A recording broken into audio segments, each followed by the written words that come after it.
I parked my car and started walking to my cabin that I had bought a few years ago. Suddenly, the wind blew rapidly and it started to rain heavily. I ran towards the cabin, which was 25 minutes away from the parking spot. As I ran, I thought I should take shelter under a large tree until it stopped raining. I looked around and found a perfect spot and sat down. It was comfortable and dry there, so I wasn't worried. I was thinking about what to make for dinner when a lightning hit, followed by a loud thunder near me. I got scared and hoped that it would end soon. After about 2 hours of waiting patiently, the rain had finally stopped. It was already dark, and so I carefully stood up and walked towards the cabin.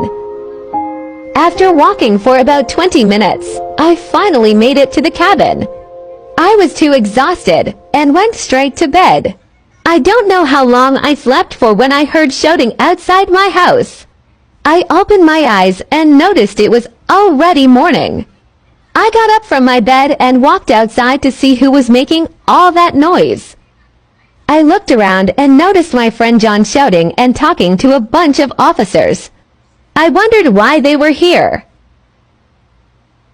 I walked up to John and said, "What are you doing here?" He turned and looked at me and didn't say anything. He just stared at me blankly with a sad expression. Then he turned back around and started crying. John shivered and said, "Officers, I knew something was wrong. Pete did not answer my calls or texts yesterday. Just look at him now." John pointed at something on the ground. I moved closer to see what he was pointing at and froze in shock. Laying on the ground was me.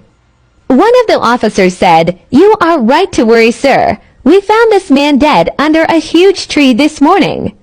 It looks like he was hit by lightning from the storm last night." I finally realized that when the lightning hit, it actually hit the tree I was under. I should have never took shelter under a big tree when there's a thunderstorm. After all, lightning mostly strikes on tall trees.